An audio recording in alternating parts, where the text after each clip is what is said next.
नमस्कार, मैं सरोजनी पांडे अपने चैनल सरस्वती गंगा में आप सभी का स्वागत करती हूँ, अभिनंदन करती हूँ। कैसे हैं आप सभी? आशा करती हूँ ठीक होंगे। ठीक है, तो आज मैं एक वीडियो लेके आई हूँ दोबारा से, जिसे मैंने पहले पढ़ा दिया था, जैसे कि घोष अघोष। तो मैंने घोष अघोष का अलग एक वीडियो बनाया था, अल्पप्राण महाप्राण का अलग बनाया था, लेकिन कुछ लोगों ने मुझे बताया कि जो है इसे पहचानने की ट्रिक और बता दो। क्योंकि मैंने अल्पप्राण महाप्राण का जो है एक ट्रिक बताया था, आज मैं उसे भी थोड़ा सा बता दूंगी इसी वीडियो में। और अघोष और अघोष कैसे पहचानें, तो देखिए, पहचानने के लिए तो ये है कि आपको ये पता होना चाहिए कि वर्णमाला में के वर्ण कौन कौन से हैं।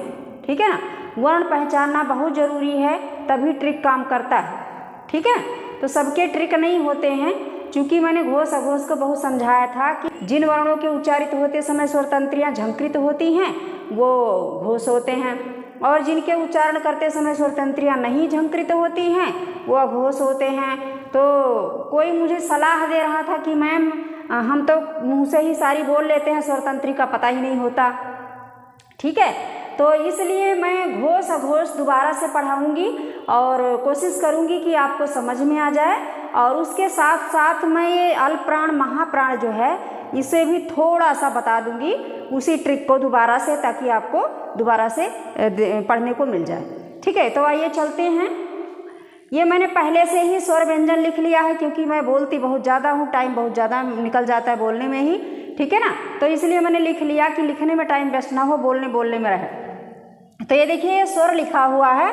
तो जैसा कि मैंने पहले भी बताया था, आज भी बता रही हूँ कि इनको छोड़ करके बाकी ये जो 11 के 11 स्वर हैं, ये क्या हैं? सभी के सभी सघोष हैं, यानी घोष हैं। ठीक है, तो स्वर में तो कुछ ट्रिक बताने की जरूरत नहीं है, पूरे के पूरे ये घोष हैं। ठीक है, तो ये पूरे के पूरे क्या हैं? घोष। इन्हें घोष या सघोष कहा जाता है। ठीक है, इसे आगे सा लगा दो, सघोष हो गया।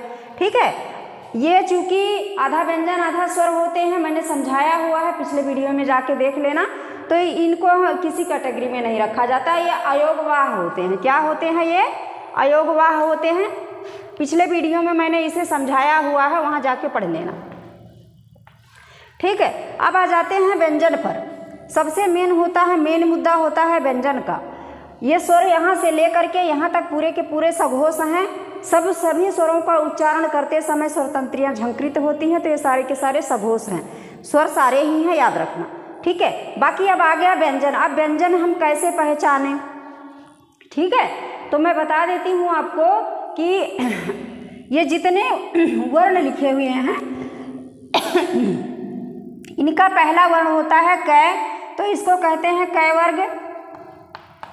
इसका पहला वर्ण होता है च, इसको कहते हैं च वर्ग। इसका पहला वर्ण होता है ट, इसको कहते हैं ट वर्ग। इसे कहते हैं तय वर्ग, और इसे कहते हैं पै वर्ग। ठीक है, और ये होता है अंतस्थ व्यंजन। ये होता है अंतस्थ व्यंजन, और सॉरी, यहाँ जगह ही नहीं रह गई है। अंतस्थ व्यंजन, और ये होता है ऊष्म व्यंजन। ऊष्म व्यंजन, चूंकि घोष अघोष इन सब में जुड़ा हुआ है, इसलिए मुझे लिखना पड़ रहा है ऊष्म व्यंजन। ठीक है, अंतस्थ व्यंजन और ऊष्म व्यंजन। अब हमें देखना क्या है कि सबसे पहले मैं ये बताऊंगी कि घोष अघोष क्या है। ठीक है, इनकी परिभाषा वगैरह मैंने पिछले वीडियो में बता रखा है। ठीक है, बस ये बता देती हूँ कि कैसे पहचानोगे इसे। चलिए, मान लीजिए कि इस परिवार में 5 सदस्य हैं, यानी कि परिवार के कितने लोग हैं? परिवार में 5 लोग। अब इस परिवार का नाम क्या है? कै वर्ग। परिवार का क्या नाम है? कै वर्ग। ठीक है, और सदस्य कितने हैं? ये कितने सदस्य हैं? ये कुल 5 हैं। ठीक है, ऐसे ही सब में 5 हैं, सब में 5 हैं। इनमें भी 5 हैं, इसमें भी 5 है। ठीक है, अब देखना यह है कि इन सदस्यों में से इस परिवार का जो नाम है, इस नाम का पहला सदस्य कौन है, किसके नाम पर ये परिवार का नाम पड़ा है, क वर्ग, यानी कि क के नाम पर। तो जैसे हम ये देखते हैं कि हमारे घर में जो मुखिया होते हैं, ठीक है ना, किसी घर का जो परिवार चलता है वो किसके नाम पे चलता है, मुखिया के नाम पे। ठीक है, अब मुखिया हो गए वो। ठीक है, अब अच्छा, अब मुखिया क्या होंगे, पापा, है ना, पापा कहे जाएंगे, मुखिया पापा होंगे। ठीक है, अच्छा, अब पापा हो गए, उसके बाद फिर कौन होंगे, मम्मी होंगी, यानी कि माता और पिता, है ना, माता पिता। और उसके बाद ये 3 बचे। अब 3 ये क्या हैं, इनकी संतानें हैं। ठीक है, क्या है ये, इनकी संतानें हैं। समझ लीजिए, ध्यान से देखते रहिए। तो जो माता पिता हैं, इन्हें कभी घर में शोर मचाते देखा है, नहीं मचाते। माता पिता तो शांति से बैठे रहते हैं ना, शोर नहीं मचाते। ठीक है, लेकिन बच्चे क्या करते हैं, शोर मचाते हैं। ठीक है, तो जब माता पिता शोर नहीं मचाते, यानी घोष नहीं करते, आवाज नहीं करते, तो माता पिता एकदम शांत होते हैं। तो वो कौन है, पहला और दूसरा, यानी कि पहला और दूसरा, यानी पहले नंबर पर पिता, दूसरे नंबर पर माता। ये माता पिता शोर नहीं करते। ठीक है, तो ये दोनों क्या हो गए, अघोष हो गए। ठीक है, ये शोर नहीं करते, अघोष हो गए। अच्छा, ये तीनों इनके बच्चे हैं, बच्चे छोटे छोटे बच्चे हैं, बच्चे शोर करते हैं। ठीक है, चिल्लाते रहते हैं, झगड़ा करते रहते हैं या खेलते रहते हैं, तो वो शोर करते रहते हैं। तो जब तीनों बच्चे ये शोर कर रहे हैं तो ये क्या हो जाएंगे, घोष हो जाएंगे। ठीक है, क्या हो जाएंगे, घोष हो जाएंगे। घोष माने शोर मचाना, ठीक है, आवाज करना। ठीक, तो मुझे लगता है कि ये जो तीसरा, चौथा और 5वां है, ये क्या है, क्या है, घोष हैं, क्योंकि ये इनके संतानें हैं तीनों और ये शोर मचाते हैं। ठीक है, यानी कि पहले दूसरे माता पिता हैं। ठीक है, ये शोर नहीं मचाते, ये शांतिपूर्वक बैठते हैं, और ये तीनों इनकी संतानें हैं जो कि खेलते कूदते, रोते गाते, झगड़ा करते, शोर मचाते रहते हैं। ठीक है, तो जो शोर मचाते हैं वो क्या है, घोष हैं, घोष। और जो शोर नहीं मचाते यानी माता पिता हैं, ये क्या हैं, अघोष हैं। ठीक है, तो ये मुझे लगता है ये बहुत सरल उपाय मैंने निकाला है, तो आपको समझ में आ गया होगा कि माता पिता जो है वो शांतिपूर्वक बैठते हैं और बच्चे जो हैं वो शोर मचाते हैं। तो ये पिता हो गए जिनके नाम पर परिवार चलता है, और ये इनकी वाइफ यानी बच्चों की मम्मी यानी माता हो गई दूसरे नंबर पर। तो ये दोनों तो शांतिपूर्वक रहते हैं, लेकिन बच्चे जो हैं वो शोर मचाते हैं। तो बच्चे कौन हैं, तीसरे, चौथे और 5वें। कौन कौन हैं, तीसरे, चौथे और 5वें। ठीक है, और जो इनके माता पिता हैं यानी कि पहले और दूसरे, ये हैं पहले और दूसरे, पहले और दूसरे। ठीक है, तो पहले दूसरे जो हैं वो माता पिता हैं, ये शोर नहीं मचाते, इसलिए ये अघोष कहे जाते हैं। और जो तीसरे, चौथे, 5वें हैं, ये बच्चे हैं, बच्चे अपना खेलते कूदते, रोते गाते, शोर मचाते रहते हैं। ठीक है, तो इसलिए ये क्या हैं, घोष हैं या फिर सघोष हैं। ठीक है, आ गया समझ में। अब यहाँ मैंने लिखा है कि 1, 2 यानी पहले दूसरे अघोष, पहले दूसरे अघोष जो माता पिता हैं, ठीक है ना, और तीसरे, चौथे, 5वें ये सघोष है, यानी ये बच्चे हैं, ये शोर मचाते रहते हैं। ठीक है ना, आवाज करते रहते हैं। तो ये क्या है, तीसरे, चौथे, 5वें सघोष हैं। ठीक है, अब इसे ऐसे याद कर लो। अच्छा, याद कहाँ तक करना है, यहाँ तक, सिर्फ यहाँ तक। अभी यहाँ तक हम पढ़ रहे हैं, यानी कि स्पर्श व्यंजन को क्या पढ़ रहे हैं हम, स्पर्श व्यंजन पढ़ रहे हैं। ठीक है,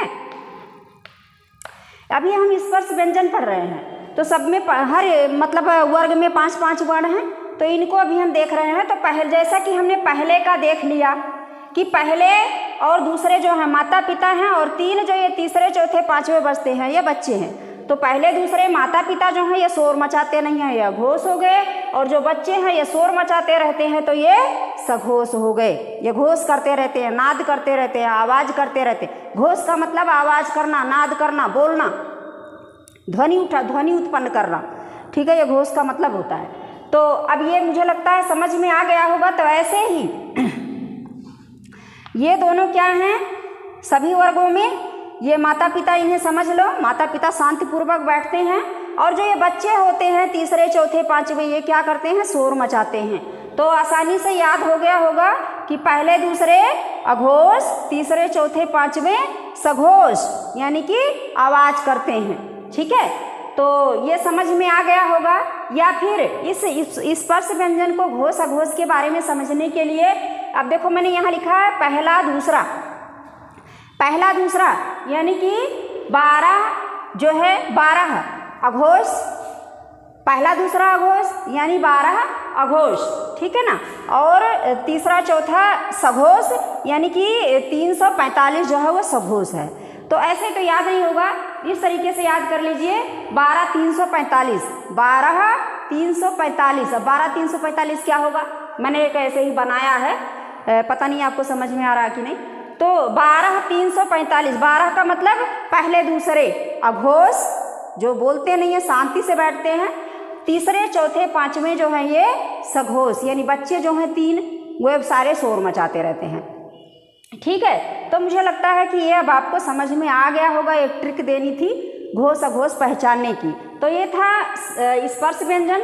अब आइए देख लेते हैं अंतस्थ व्यंजन को। अच्छा, ये स्पर्श व्यंजन के बाद जो है ये 2 ही बचते हैं। संयुक्त व्यंजन से इससे कोई मतलब नहीं होता, अघोष घोष से, ठीक है, संयुक्त से कोई मतलब नहीं होता, ये इन्हीं से मिलकर बनते हैं। तो हमें सिर्फ इन्हीं दोनों को देखना है, इन्हीं दोनों को देखना है।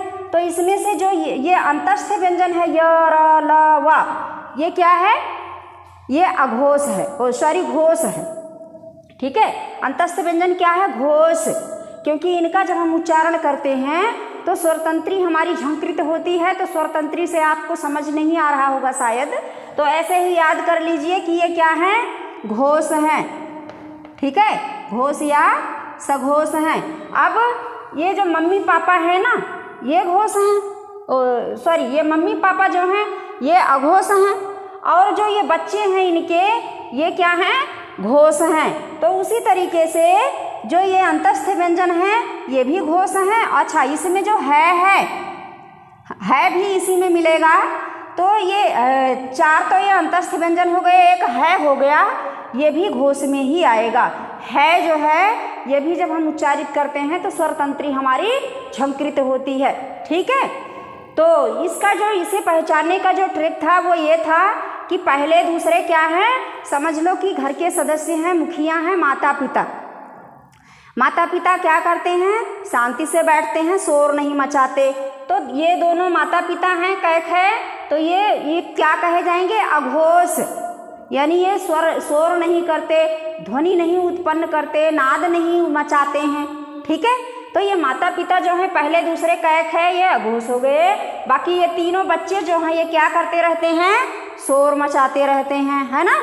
तो ये क्या हो गए, घोष हो गए, सघोष हो गए, ठीक है, याद हो गया होगा।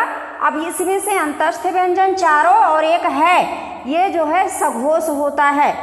क्या होता है, घोष या सघोष होता है। बाकी जो उस व्यंजन का श है ये अघोष होता है, ठीक है, क्योंकि ये गले के बाहर से ही मुंह के अंदर से ही निकलता है, गले से इसका कोई मतलब नहीं होता उस व्यंजन का श और श का, ठीक है। तो मुझे लगता है ये आपको समझ में आ गया होगा। अब हम ये देख लेते हैं कि कुल टोटल जो है घोष कितने हैं और अघोष कितने हैं। अब हम गिन लेते हैं। देखिए घोष कितने हैं, जो अघोष है वो 5 5 10 और 3 13, 5 5 5 ये हो गया, 5 ये हो गया 10 और 6 3 13, यानी कि 13 जो हैं अघोष होते हैं। 13 क्या होते हैं, अघोष होते हैं। हमारे जो वर्णमाला है इसमें 13 व्यंजन जो हैं ये अघोष हैं, ठीक है।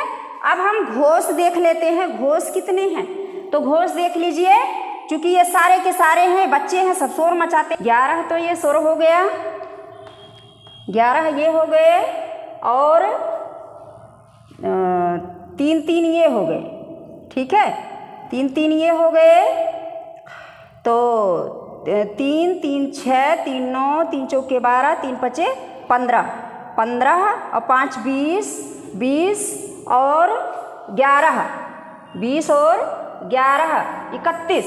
कुल टोटल जो है, जो घोष सघोष वर्ण है वो कितने हैं? 31 हैं, ठीक है। सघोष कितने हैं? 31। अब कोई पूछता है कि अघोष कितने हैं, तब अघोष कितने होते हैं? जहाँ 100 लोग खड़े होते हैं उसमें सिर्फ 10-15 लोग शांति से खड़े होते हैं, बाकी कुछ ना कुछ बातें करते रहते हैं, कुछ हंसते रहते हैं, कुछ बोलते रहते हैं, यानी कि ध्वनि ही उत्पन्न करते रहते हैं, ठीक है ना। तो वहाँ पर शोर मचाते रहते हैं। तो सबसे ज़्यादा संख्या किसकी होगी? घोष की होगी, आवाज़ करने वाले की। तो ऐसे ही हमारी वर्णमाला में सबसे ज़्यादा संख्या किसकी है? सघोष की है, आवाज़ करने वाले की है। यानी 31 जो हैं हमारे इसमें व्यंजन वर्णमाला में 31 वर्ण ऐसे हैं जो घोष हैं, ध्वनि करने वाले हैं, ठीक है ना, स्वरतंत्री झंकृत करने वाले, ठीक है। और जो 13 हैं वो क्या है? अघोष। तो मुझे लगता है समझ में आ गया होगा कि 5 5 10 और 3 13, ठीक है ना। ये ऊष्म व्यंजन 3, और जो ये मुखिया हैं 5 इसके 5 इसके, ये 13 व्यंजन जो हैं ये अघोष हैं। तो मुझे लगता है ये समझ में आ गया होगा। और अब मैं आपको ये जो अल्पप्राण और महाप्राण है इसको थोड़ा सा बता देती हूँ। अल्पप्राण महाप्राण कैसे पहचाना जाए? तो जो सभी स्वर हैं ये क्या हैं? महाप्राण हैं, ठीक है। सभी स्वर क्या हैं? महाप्राण हैं। तो इनको तो छोड़ ही दो, ठीक है, स्वर को। अब हम इसमें व्यंजन में आ जाते हैं। व्यंजन में आते हैं तो सबसे पहले ट्रिक क्या है इसके, मैं एकदम सिंपल बताती हूँ। यहाँ पे इसमें देखिए मत, इसमें मत देखिए, यहाँ देखिए। जिन वर्णों में जो वर्ण अंग्रेजी के एक वर्ण से, एक अल्फाबेट से बनता है वो जो है अल्पप्राण होता है, और जो अंग्रेजी का जो मेन वर्ण होता है उसके साथ यच भी लग जाता है तो वो महाप्राण होता है। ये देखते हैं कैसे। जैसे अंग्रेजी का के है, ठीक है, अंग्रेजी जो हमारा कै वर्ण है ये अंग्रेजी के से बनता है, लेकिन जो हमारा ख वर्ण है ये अंग्रेजी के और यच भी इसमें लगाना पड़ता है तब बनता है। गै जो है वो जी से बनता है, गै हमारा किससे बनता है? जी से बनता है। और जो घ है वो किससे बनता है? जी एच से, ठीक है। और जो अंग है वो किससे बनता है? सिर्फ यन से, ठीक है। तो मुझे लगता है कि ये ऐसे ही समझ में आ गया होगा। ऐसे ही सब में अभी मैं ऊष्म व्यंजन की बात बता दूं। ऊष्म व्यंजन जो होता है, मान लिया सै की बात करूं तो सै किससे बनता है? यहाँ लिख देती हूँ, वहाँ दिखाई नहीं देगा। सै किससे बनता है? सै, ये यहाँ लिख देती हूँ। सै जो है ये यस यच, ठीक है, यस यच से बनता है शय, ठीक है। तो ये भी उस जो है महाप्राण हो गया, ठीक। और ये सारे तीनों, ये जो दोनों स हैं ये दोनों महाप्राण हैं। और जो ये वाला छोटा वाला स है, छोटा वाला जो स है ये सिर्फ यस से बनता है, या सी से बनता है, यानी एक वर्ण से बनता है। तो ये जो है क्या होता है? अल्पप्राण होता है। तो अब शायद मुझे लगता है कि आपको पता हो गया होगा कि अल्पप्राण महाप्राण क्या है। अल्पप्राण यानी कि जो हमारा हिंदी का वर्ण है वह अंग्रेजी के एक वर्ण से अगर बन रहा है तो वो अल्पप्राण, और यदि उसके साथ किसी वर्ण को बनाने के लिए उसमें यच भी लगाना पड़ जाता है तब वो महाप्राण होता है। ऐसे सिंपल सा याद रखना। और बस इसी के साथ मैं अब वीडियो बंद करती हूँ। बड़ी मेहनत करके पढ़ाती हूँ, ढूंढ के दिमाग से लेके आती हूँ, तो आप लोगों के लिए इतना सारा करती हूँ। अगर आप लोगों को अच्छा लगे सब्सक्राइब कर लेना, और अगर कोई मुझसे भूल चूक कुछ त्रुटि हो जाती है तो आप कमेंट करके मुझे बता सकते हो, मैं उसमें सुधार करने की कोशिश करूँगी। और बस आपके कमेंट का इंतज़ार रहेगा। नमस्कार।